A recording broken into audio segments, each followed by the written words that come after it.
Olá, meu amigo, minha amiga. Hoje nós vamos refletir o Evangelho de domingo, dia 9 de agosto de 2020. Dentro da liturgia ou do calendário litúrgico, o Evangelho lido, meditado e refletido foi o texto do evangelista Mateus, capítulo 14, versículo 22 a 33. O título, ou o tema, podemos dizer assim, da reflexão tirada do texto, Jesus disse: coragem, sou eu, não tenhais medo. Este é o versículo 27 do texto. É interessante que cada um leia antes o texto do capítulo 14, versículo 22 a 33, para depois continuar ouvindo o vídeo. Porque aí nós vamos compreender o que está escrito na literatura do texto, ou seja, o próprio texto. E dentro do calendário da Igreja Católica, hoje ou ontem, nós iniciamos o 19º domingo do tempo comum, ou a 19ª semana do tempo comum. Como todos nós sabemos, na teologia litúrgica, o tempo comum é o tempo da missão de Jesus. É o momento onde ele prepara ou chama os discípulos, os prepara, os envia para a missão. E no mesmo tempo ele também está em missão. E a sua missão é junto com o povo, no meio do povo, prestando atenção naquilo que o povo mais precisa para viver. Viver com dignidade, viver abundantemente. Quando se fala de teologia de um texto do Evangelho, ou do próprio Evangelho, ou se nós quisermos, de qualquer outro texto da Bíblia, também do Antigo Testamento, nem sempre nós conseguimos mergulhar naquilo que é o fundamento para entendermos o texto, que é o contexto. E nós, aqui, nesses vídeos, que são vídeos também, aulas para nós podermos mergulhar naquilo que o texto nos diz, aquilo que o contexto estava fervilhando no momento que o texto está sendo escrito, e no mesmo tempo hoje, para nós, o que isso quer nos dizer, o que isso quer nos falar. Como que Jesus falou, como que a comunidade relatou os feitos de Jesus, a maneira como ele viveu a sua humanidade. Porque para o cristão e a cristã, Jesus é humano, mas também é divino. Então, como que ele viveu esta divindade na humanidade? E como ele viveu esta humanidade na divindade?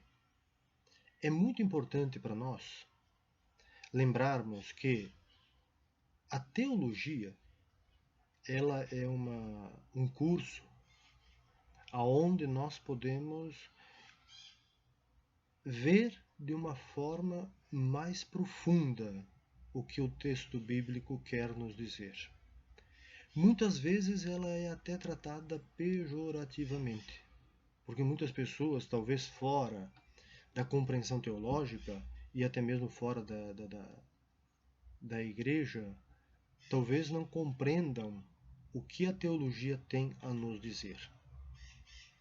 Muitas vezes também pessoas, e muitas pessoas, dentro da igreja, não têm a possibilidade, ou não tiveram ainda a possibilidade de estudar teologia.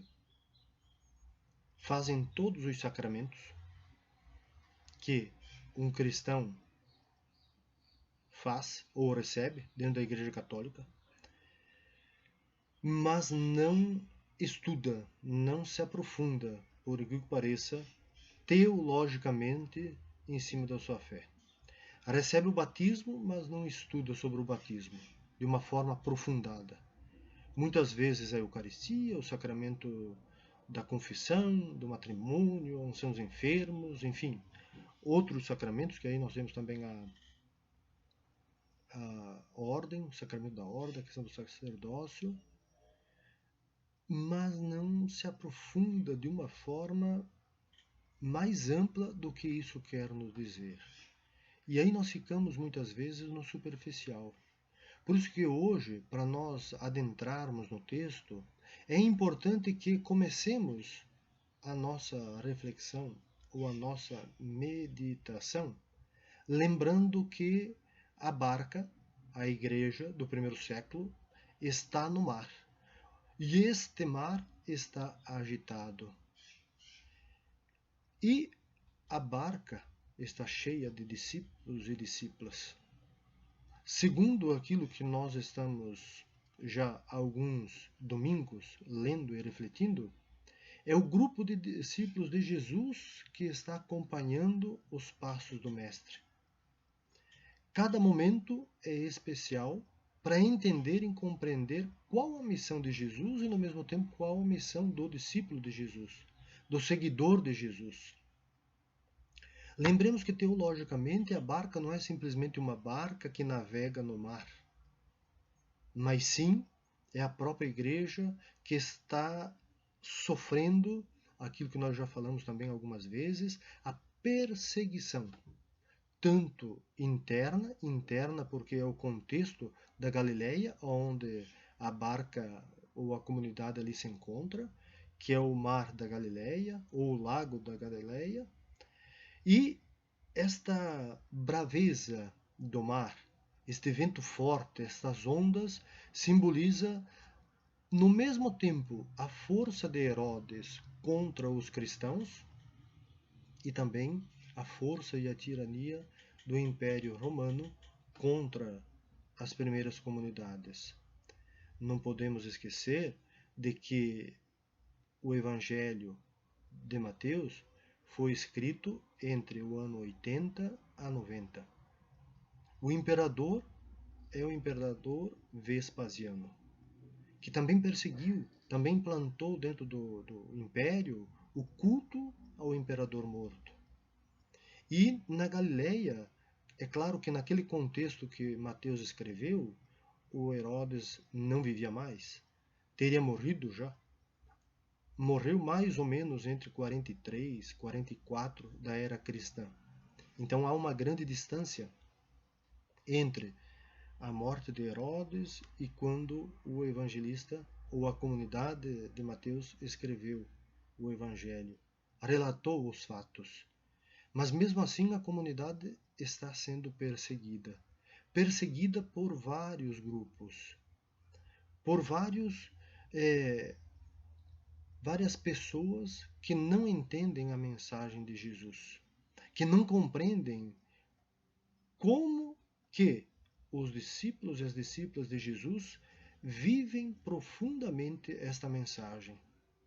Se nós olharmos para a história da Igreja, e principalmente neste mês de agosto, que ele é visto como o mês vocacional, e aí é importante nós sabermos que o cristão e a cristã já recebe esta vocação no sentido de uma vocação batismal, uma vocação de aceitar este chamado no sentido de optar em seguir os passos de Jesus, sendo ordenado, consagrado ou leigo, porque o leigo também é consagrado pelo batismo e depois pelo crisma, é assumir essa responsabilidade de seguir os passos de Jesus. E seguir os passos de Jesus, nós sabemos que, para muitos cristãos, foi seguir até as últimas consequências e aquelas consequências que Jesus também sofreu na cruz. Digo isso para nós fazermos uma pequena retrospectiva ou uma pequena volta até o dia 7. Dia 7, sexta-feira da semana passada. Do dia 7 até amanhã, dia 11, se nós pegarmos a liturgia, o livro da liturgia, ou o calendário litúrgico, nós vamos ver que muitos seguidores de Jesus são lembrados, celebrados nestes 5 dias. No dia 7, nós temos o Papa Sisto, que foi assassinado pelo imperador romano Valeriano.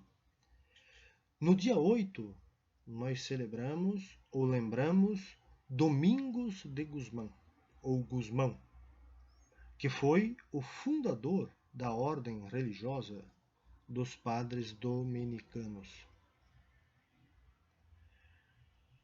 O Papa Sisto foi martirizado no ano 258. Domingos de Guzmán viveu e morreu no século XII. Nasceu em 1170. Fundador desta ordem. Se preocupou com os estudos teológicos.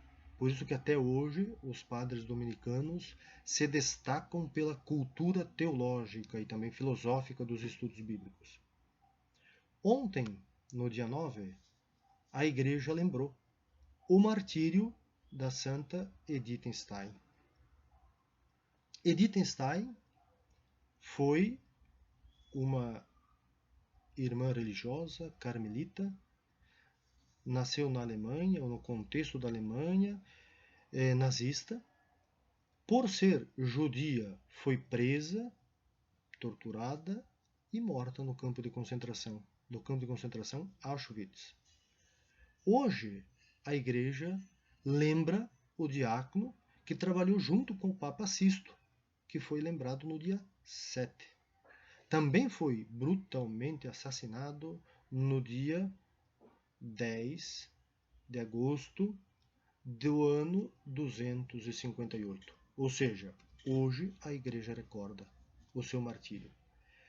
Amanhã, dia 11, a igreja lembra de Susana, também assassinada no início do segundo século, foi martirizada, Santa Susana, e também Santa Clara, que foi amiga, companheira de missão do nosso amigo querido Santo ou São Francisco de Assis. E não podemos esquecer que na sexta-feira o Brasil também se recolheu e no mesmo tempo meditou profundamente a vida de um grande ser humano que nós temos que conhecer melhor, a sua proposta de vida, a sua mensagem, os seus escritos, as suas poesias, os seus poemas, a sua espiritualidade, a sua missionariedade, que foi o falecimento de Dom Pedro Casaldáliga. Sem dúvidas, uma marca profética, tanto no Mato Grosso quanto no Brasil. Lembremos que Dom Pedro Casaldáliga também foi perseguido muitas vezes, ameaçado de morte muitas vezes. Jesus foi parar na cruz, morto brutalmente. E aí nós até poderíamos dizer, mas o que isso tem a ver com o texto de hoje? Lembremos que, para os primeiros cristãos, todas as vezes que o elemento água aparece no contexto do Evangelho, nesse contexto de vento, ondas, quer dizer que há ali perseguição, tortura e, por incrível que pareça, morte de cristãos. A água pode simbolizar também, sem dúvidas, vida, o batismo. Mas aí pertence a outro contexto teológico. E esse contexto teológico está diretamente ligado ao contexto do Rio Jordão, aonde Jesus foi batizado e provavelmente muitos outros seguidores e seguidoras de Jesus também receberam o batismo. Então, para nós cristãos, é muito interessante percebermos esse detalhe que, no texto de hoje, quando a barca está naufragando, podemos dizer assim, afundando, Jesus não está na barca. Jesus ficou na margem, segundo conta o relato de hoje. ele envia os discípulos, ele manda ou direciona os discípulos para atravessar o mar. Ou seja, a situação que se estava vivendo. Superar aquelas perseguições. No mesmo tempo que ele despede aquela multidão que estava faminta e fora saciada com os pães e peixes. E nisso Jesus sobe ao monte, talvez o monte Tabor, já que o Tabor localiza na Galileia, mas nós não sabemos, porque o texto bíblico não fala qual monte. É o monte da transfiguração, o monte Tabor. No mesmo tempo, o monte Tabor pode representar o Calvário, o monte da crucificação. Lembremos que Jesus caminha sobre as águas, mas não é porque ele, dentro da compreensão teológica, ou para o cristão e a cristã, ele é divino, ou seja, ele é Deus, que ele poderia caminhar sobre as águas sem afundar-se. Jesus não faria isto? Por que não faria? Porque ele estava na pessoa de Jesus inteiramente humanizada. Uma divindade completamente humanizada. Sendo humano, ao caminhar sobre as águas, afundaria. Por isso que é importante entendermos o que a teologia tem a nos dizer quando Jesus está caminhando sobre as águas. É este Jesus ressuscitado que a comunidade já está distante da missão, está distante do Jesus crucificado e ressuscitado, e por incrível que pareça, já está esquecendo aquilo que é essencial: a coragem evangélica, a fé em Jesus. Todas as vezes para a teologia que se fala de fé, temos que também lembrar, e no mesmo tempo nos aprofundar, que fé não é só dizer eu acredito que Jesus é o Filho de Deus. É muito mais que isso. Porque senão seria uma fé muito infantil, muito ingênua, muito frágil, sem um sentido profundo de compromisso. Todas as vezes quando nós dizemos assim, eu tenho fé em Jesus, não podemos esquecer da paixão, morte e ressurreição de Jesus, a sua missão e a minha missão, ou a nossa missão. Porque o cristão sempre vê a missão em conjunto. Nunca a missão cristã é feita sozinha. Ou seja, a pessoa não faz sozinha uma missão. A missão ela é feita em conjunto, por isso a comunidade. Por isso a barca. Jesus não está mais ali. Provavelmente muitos dos discípulos também não estavam mais ali. É a comunidade que se organiza em torno dos escritos de Mateus, ou que se juntaram para escrever esse evangelho, para lembrar o que Jesus tinha feito, o que os apóstolos tinham vivido, experimentado com Jesus, e como recuperar a fé no meio dessa perseguição, podemos dizer assim, marítima. Marítima, mas no mesmo tempo dentro do espaço e tempo do martírio. Por mais que o espaço e tempo do martírio é um espaço e tempo, podemos dizer, teológico. Não tem um início, não tem um meio, não tem um fim. Foi assim lá atrás, com Jesus, e hoje não é diferente. Muitos irmãos e irmãs nossos são ainda perseguidos, torturados e continuam sendo mortos pelo mundo afora. É só nós vermos como que viveu aquilo que foi comentado no início, Dom Pedro Cassaldáliga. Sem dúvidas é o símbolo de luz, é o símbolo de esperança, é o símbolo de confiança. O Pedro para nós precisa ser. Porque senão nós vamos ficar também sem alguém que nos ajude a experimentar melhor esse Deus que se faz presença em todos os momentos da nossa vida. É a experiência que o Elias, até na primeira leitura, né, lá do livro do Reis, desse domingo, ele também está no Monte Horeb, ou o Monte Sinai. Ali ele experimenta o divino na suavidade do vento, na suavidade do ar.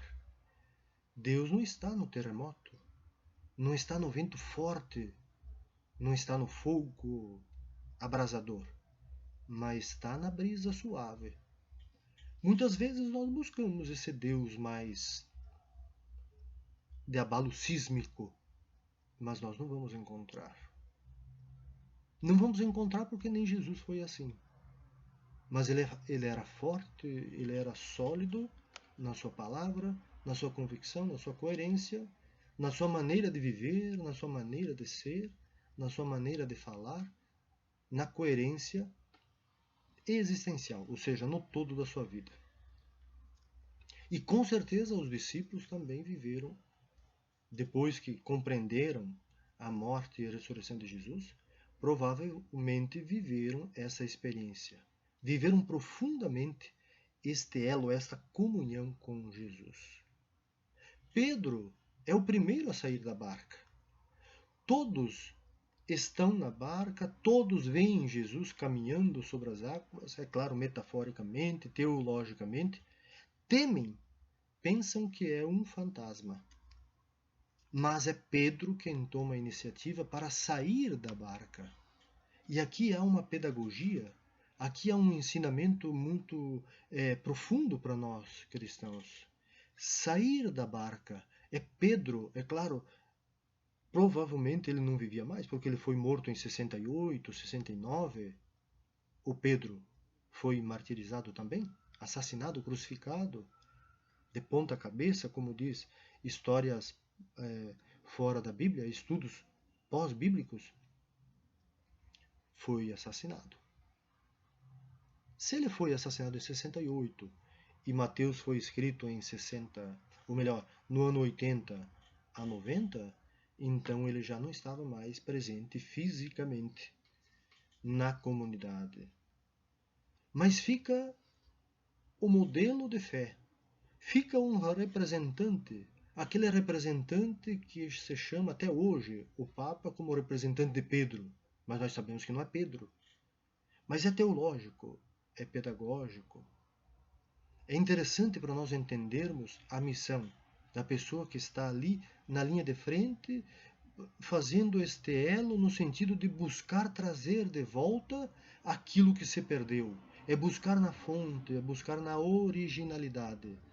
Pedro tem essa responsabilidade. Seja Pedro ou seja outro como representante da comunidade, é preciso sair da barca no sentido de compreender o que está acontecendo e buscar esse ressuscitado.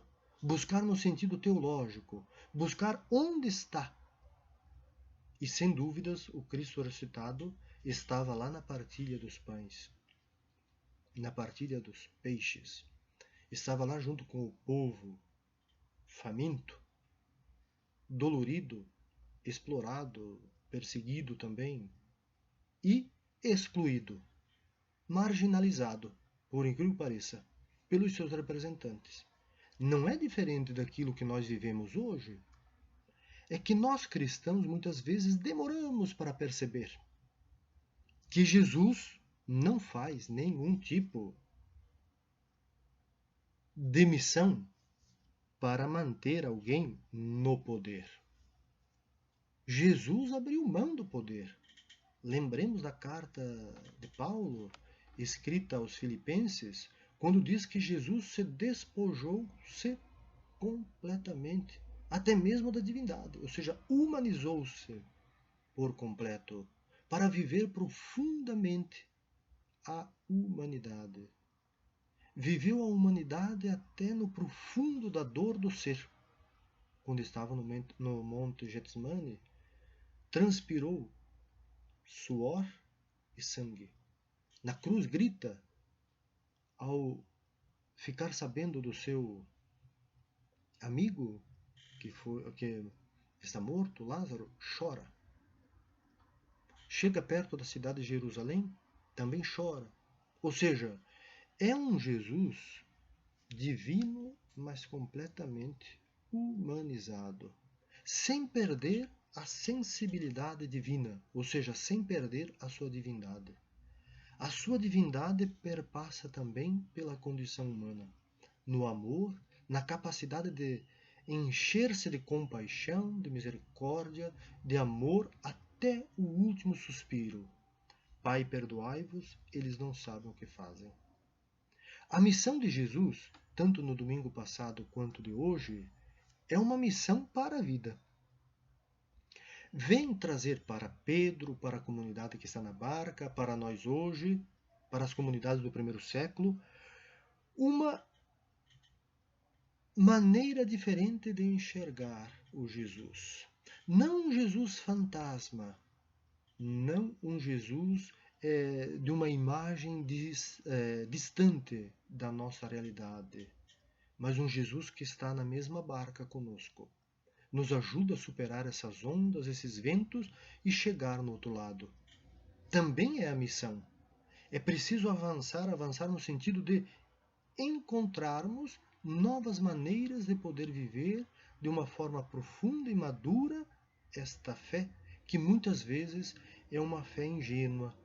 É uma fé que precisa ser amadurecida, é uma fé que precisa nos ajudar a nos libertar de tantas situações desumanas, nos fazer pessoas que sigam os passos de Jesus, assumir como propósito e finalidade a vida.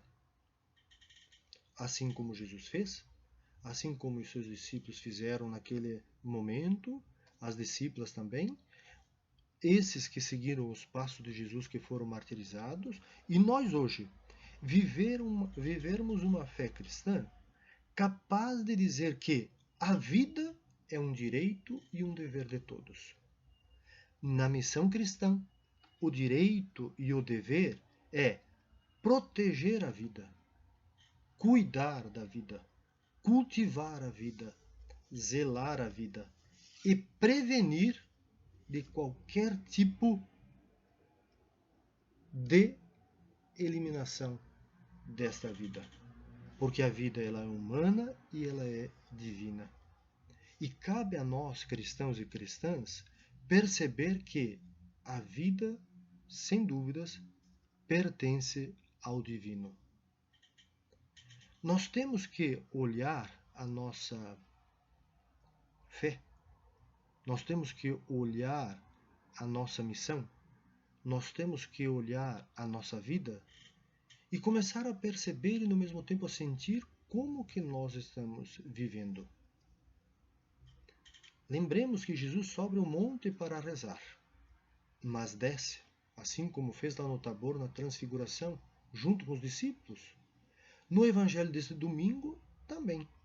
Jesus sobe para rezar.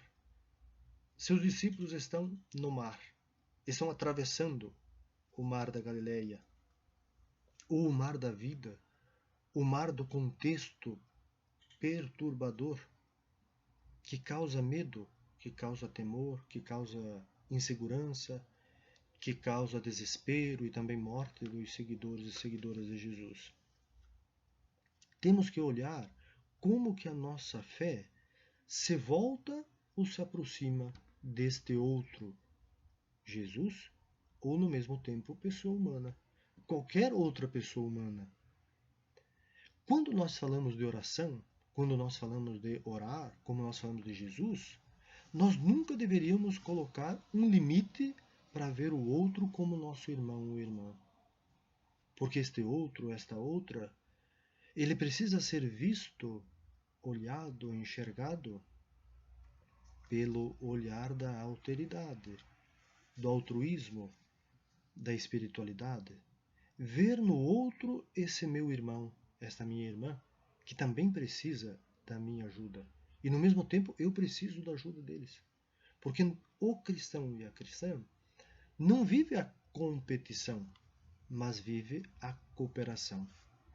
Muitas vezes preferimos ficar no monte do que descer, caminhar na terra e enfrentar o mar. É mais confortável é mais aconchegante rezar, cultuar, celebrar, participar somente de missas, de rezas, de terços. Tudo isso é importante. São práticas da nossa fé.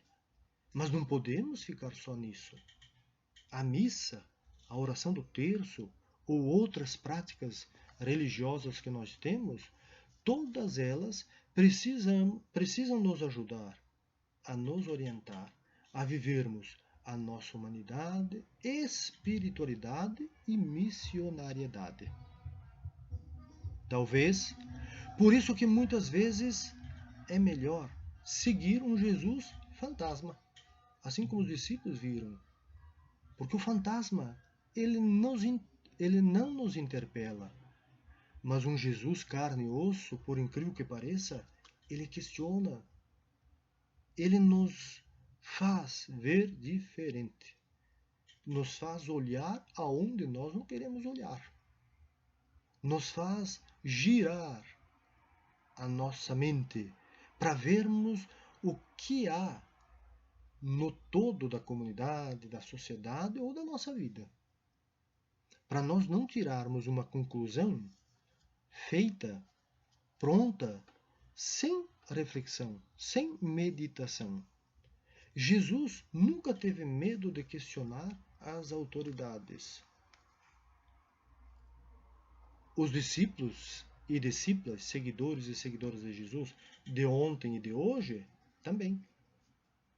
Lembremos do Sisto, do Lourenço, lembremos do Pedro Casaldáliga, Edith Stein e tantos outros santos e santas, tiveram a coragem de superar as injustiças praticadas pelos representantes. Que muitas vezes essas injustiças são naturalizadas até por nós. Muitas vezes. Naturalizadas porque não temos a coragem profética de questionar. Porque quando o povo reclama ou se manifesta pedindo, por exemplo, melhores atendimentos, melhores espaços para a saúde, o governo muitas vezes, ele a nível geral, vem com brutalidade, agressividade, e no mesmo tempo nós vemos pessoas do governo não indo buscar recuperar-se das suas doenças, vamos dizer assim, nas UPAs, policlínicas, pronto-socorros, hospitais que eles mesmos construíram para o povo. Nós não podemos temer, nós não podemos afundar nesta água, que muitas vezes é uma água que está agitada, porque aqueles que não entenderam a mensagem de Jesus não querem fazer com que o mar também seja tranquilo. Um mar, podemos dizer assim, aonde seja um mar de pesca. Lembremos que o peixe do Evangelho do domingo passado, esse peixe foi pescado no lago ou no mar da Galileia, no mesmo mar onde eles estão hoje. Então é este mar da vida que gera a vida, que cultiva a vida, que protege a vida. Temos nós, enquanto cristãos e cristãs, ver que o centro do Evangelho está na superação do medo. Mas para superarmos o medo, precisamos entender o que nos causa este medo. Temos que entender também a questão da coragem. O que Jesus vai dizer? Coragem, sou eu, não tenhais medo. Afinal, o que é a coragem para nós cristãos e cristãs?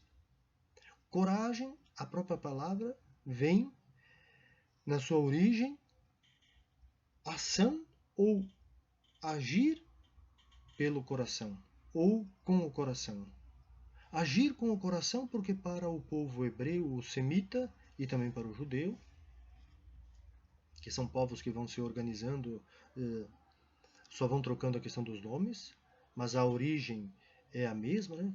Dos sumérios, que depois formam o grupo dos semitas, dos hebreus, antigos hebreus, né? O filho de Noé, o Sem, e entender que no coração, para este hebreu, para este judeu semita, o divino está ali. ele se localiza e se deslocaliza, porque onde o ser humano está, ali está a presença divina. O coração é como fonte de vida, é fonte de compaixão, fonte de amor, fonte de esperança, fonte de fé, fonte de inteligência, de sabedoria, mas é fonte também de missão. E entendermos como que este coração, podemos dizer metafórico, também é o coração de todos nós.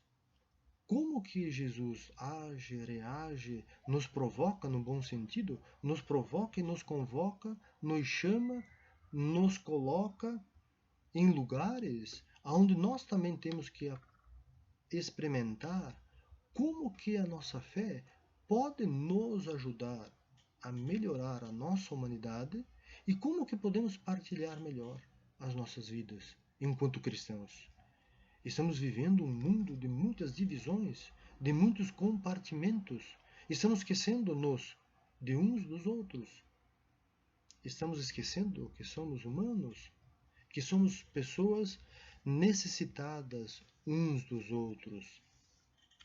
O próprio Concílio Vaticano II, na década de 60, quando ele iniciou, no ano 62 até o ano 65, dizia que teríamos que voltar às fontes das Sagradas Escrituras para entendermos melhor a nossa missão cristã.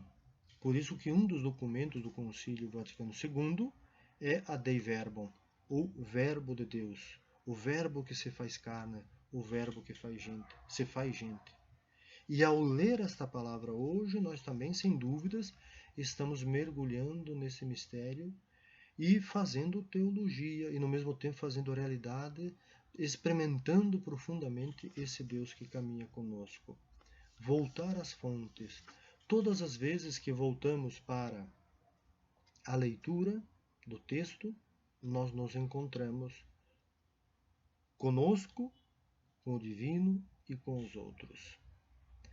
Lembrar que para o judeu, ou para os primeiros cristãos, o mar não era algo bem visto, e principalmente durante a noite, e ainda mais de madrugada.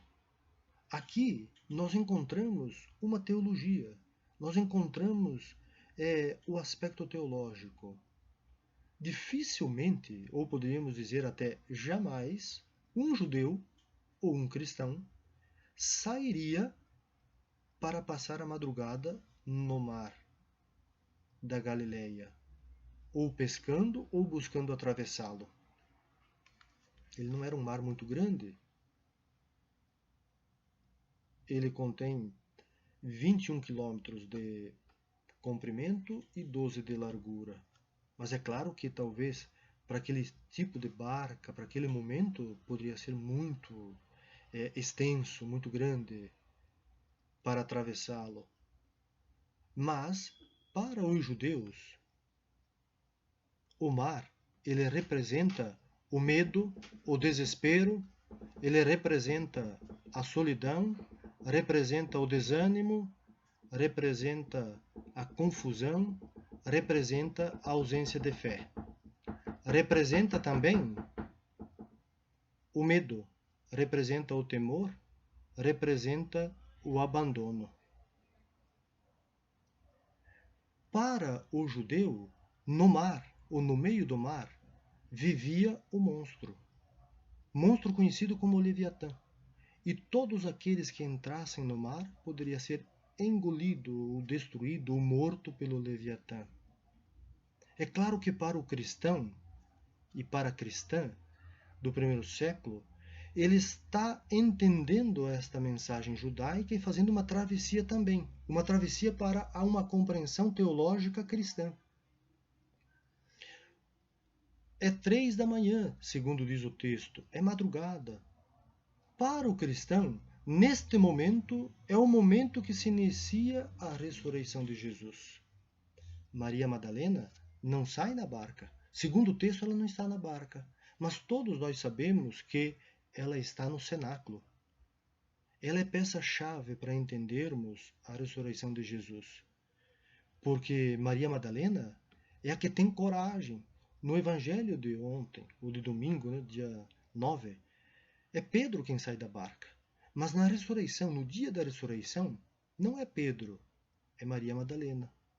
Ela sai de madrugada, provavelmente entre as 3 às 6 da manhã, em busca do ressuscitado. Mas ela vai ao túmulo. O túmulo está vazio, sinal de que Jesus não está mais ali. Ou seja, esse túmulo vazio representa que, para nós, o esvaziamento do túmulo é de que Jesus agora habita em cada seguidor, em cada seguidora. Temos que fazer essa travessia literária e teológica do judaísmo para o cristianismo para entendermos a mensagem de Jesus e, no mesmo tempo, entendermos qual o papel dos discípulos e discípulas de Jesus no primeiro século e o nosso, depois de 21 séculos. Como entender essa mensagem hoje? Como que entender quais são as ondas, quais são os ventos? Como que o vento era contrário. Ou seja, a situação que os discípulos estavam vivendo era completamente contrária daquilo que eles tinham como proposta de mudança, de transformação humana, social, comunitária. E nós temos que entender, como cristãos e cristãs, como que Jesus está presente enquanto sacramento e, no mesmo tempo, enquanto palavra vivida, experimentada e anunciada. Pois o mundo que nós estamos vivendo é no Brasil, na América Latina, enfim, no mundo, é cada vez mais violento. O ser humano vai se destruindo, vai se animalizando, melhorando a palavra, animalizando, sem jogar para os animais, animalizando em outro sentido, mais metafórico, no sentido de nós não olharmos a nós mesmos como humanos, capazes de sentir, capazes de refletir, capazes de meditar, capazes de agir, de discernir humanamente. Que tal nós cristãos e cristãs começarmos a pensarmos de uma forma diferente no sentido de aonde vem essa minha vontade de eliminar o outro? Por que eu tenho essa sede de odiar o outro? Por que o outro precisa ser destruído? Por acaso Jesus nos ensinou a fazer isso? Essa é a missão do cristão? Da cristã? Essa desumanidade é algo de virtuoso? É algo de dom do Espírito Santo? Que Espírito Santo divino é esse que destrói o outro? O outro não é filho do divino, de Deus, assim como nós somos? Então temos que nós cristãos também sair da infantilidade, sair desta ignorância, né? Estudarmos mais, nos aprofundarmos mais, nos preocuparmos com as diversas teologias que nós temos que nos ajudam a crescer, a melhorar a nossa fé, a nossa compreensão, para assim até melhorar a nossa convivência uns com os outros. Senão até quando nós vamos ficar buscando eliminar o outro, xingar o outro, agredir o outro? Isso é de uma infantilidade tremenda. Não é de um cristão. Agredir o outro, violentar o outro, roubar o outro e até destruir o outro, matar o outro, não é uma coisa de um cristão saudável na fé e nem saudável psiquicamente. Precisa, por incrível que pareça, de ajuda, né? Ajuda psíquica. E olha que nós temos muitos cristãos que precisariam, sinceramente, temos que olhar essas questões, esses gestos, né? Ter um pouco de cuidado. A Edith Stein, ela se preocupou tanto, essa santa que foi lembrada no dia de ontem, com a empatia, com a simpatia, com a questão da fenomenologia.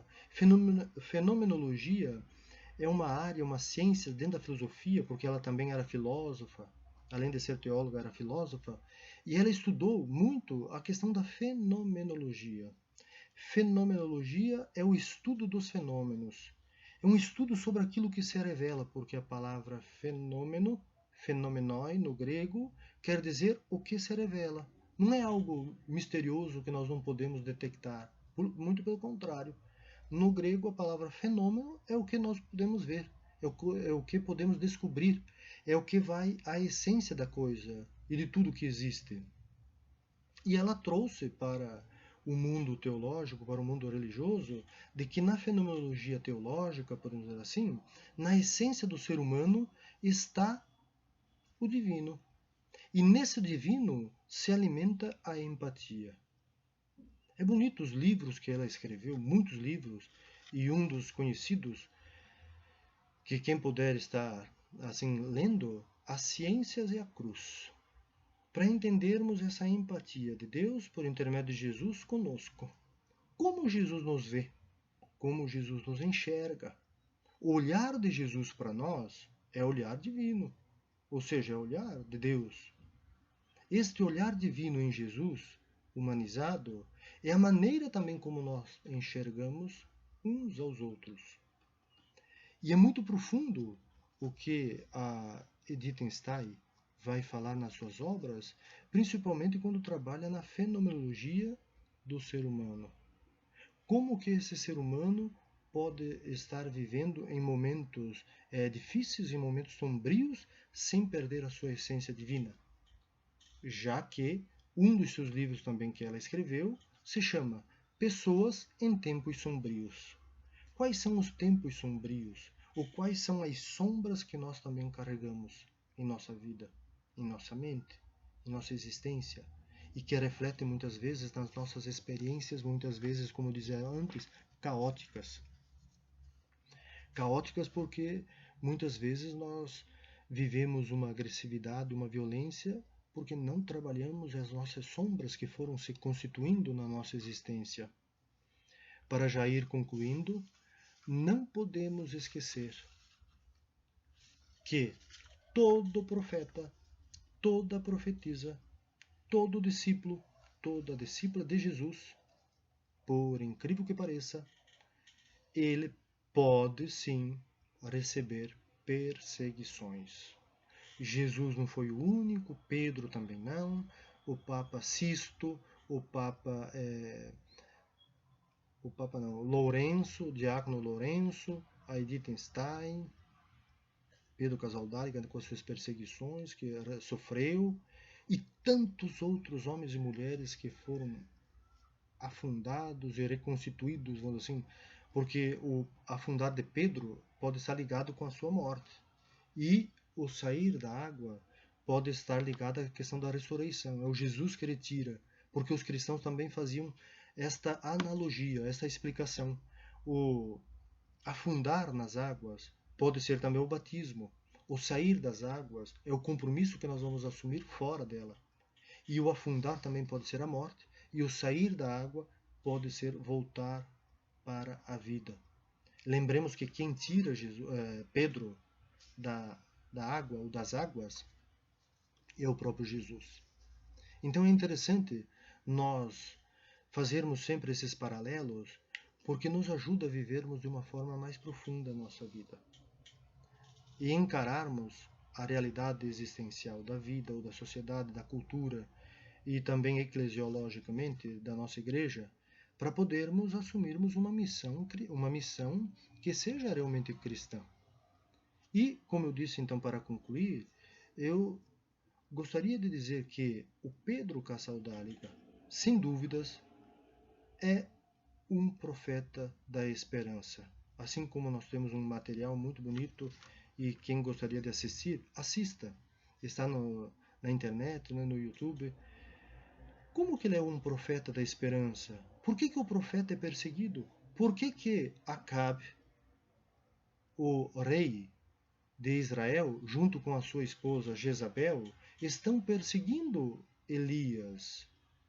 Por que no sábado, não esse agora que passou, no outro sábado passado, retrasado, por que Herodes e Heroníadas, a sua esposa, também articulam a morte de João Batista, outro profeta? Ele está no Monte Horebe, Elias, porque precisou fugir. Então, o profeta, ele foge, mas ao mesmo tempo não desiste da sua missão. Ele não é omisso. Ele busca mais tempo para poder voltar e fazer as denúncias, assim, cabíveis, as denúncias devidas. porque as suas denúncias também salvam vidas. E a sua proposta de denúncia também é de mudança de vida para quem está utilizando da força, do poderio, do autoritarismo, está utilizando de violência.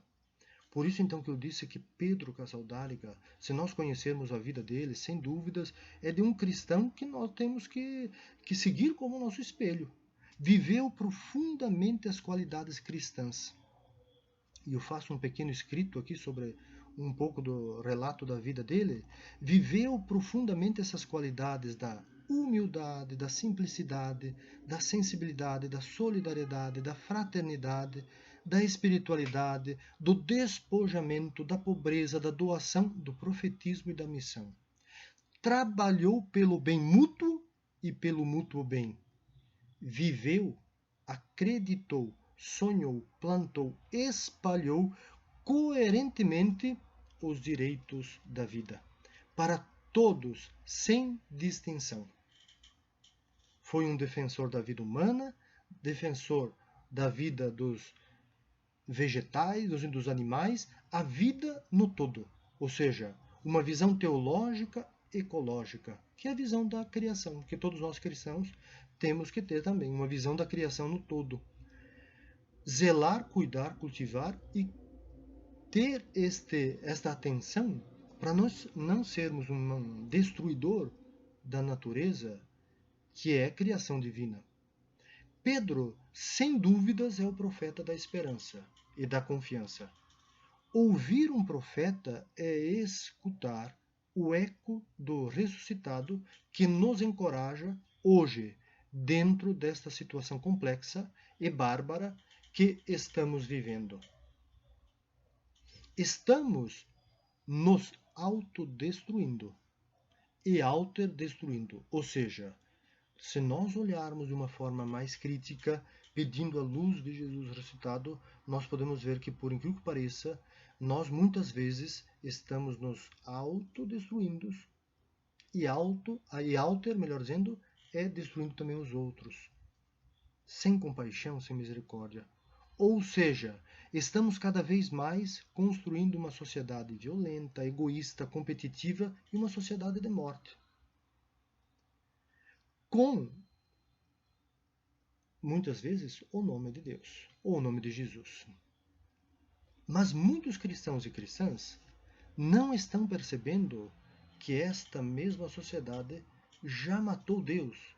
Por que pareça, assim como o filósofo alemão lá disse, o Nietzsche, Deus está morto porque os seres humanos o mataram, lembremos que na morte de Jesus está a morte divina, mas também a ressurreição. E aí é aqui que a nossa crença se consolida. É essa ressurreição que também nos ressuscita agora, hoje, em vida. E depois nós acreditamos na ressurreição eterna, escatologicamente falando. Mas essa ressurreição que começa agora, como maneira, como princípio, como gênesis de transformação. Ou seja, ele, Jesus, o divino, ressuscitou. Mas ele pode ser somente um fantasma. Olha só, mais um problema. Ele pode ressuscitar, mas podemos ter a visão de Jesus desencarnada, essa visão desencarnada ou essa missão desencarnada da realidade. Porque queremos ficar em cima do monte e esquecer dos problemas que precisam ser resolvidos aqui. E esses problemas levam pessoas, por que pareça, à violência, a óbitos, etc, etc. Acolher na nossa vida este Jesus vivo e o profetismo do Pedro Casaldáliga, por que pareça, nos questiona. Nos faz duvidar do jeito que estamos vivendo a nossa fé. Nos faz duvidar da nossa própria vida prática de cristãos. Nos faz duvidar da nossa própria fé. Nos faz questionar a nossa própria missão. O jeito de viver como irmãos uns com os outros. O profeta Pedro nos faz repensar nossa mentalidade e prática violenta conosco e com os outros. Lembremos que Jesus é o Deus do amor, da paz e da vida. Pedro viveu profundamente esta experiência com Deus, com o Mestre Jesus e com o povo. Dom Pedro Casaldáliga, ilumine-nos, nos ajude a entender a mensagem que tu vivestes e propagastes. Santa Edith Stein, rogai por nós. São Lourenço Mártir, rogai por nós. Senhor, fazei-nos instrumento de vossa paz. Onde houver ódio, que eu leve o amor. Onde houver ofensa, que eu leve o perdão. Onde houver discórdia, que eu leve a união. Onde houver dúvidas, que eu leve a fé. Onde houver erros, que eu leve a verdade. Onde houver desespero, que eu leve a esperança. Onde houver tristeza, que eu leve a alegria. Onde houver trevas, que eu leve a luz. Onde houver guerras, que eu leve a paz. Onde houver morte, que possamos levar o alento, a esperança, a vida nova e a ressurreição. Ó Mestre, fazei que eu procure mais consolar que ser consolado, compreender que ser compreendido, amar que ser amado, pois é dando que se recebe, é perdoando que se é perdoado, e é morrendo que se vive para a vida eterna. Amém. Deus abençoe e fortaleça todas aquelas pessoas que estão neste momento se recuperando do vírus e no mesmo tempo abençoe e fortaleça as pessoas que perderam seus entes queridos. E rezemos também para que aqueles que são responsáveis realmente no campo da política, da economia, que se preocupem com a vida, que pensem que não há outro valor maior do que a vida. A vida é essencial. Para a vida, doamos tudo, deixamos tudo, assim como Pedro disse, porque nós não levaremos nada. Para concluir, o Papa Francisco, numa das suas mensagens, ele disse assim: eu nunca vi, num funeral, alguém levar atrás do caixão todas as suas riquezas. E é verdade, porque a única riqueza que temos é a nossa vida. E se nós não zelarmos uns pelos outros, até mesmo a nossa fé cristã pode perder o seu valor de cuidador, de zelador por esse dom tão precioso que nós chamamos de vida, vida divina. Deus abençoe a todos, uma boa semana.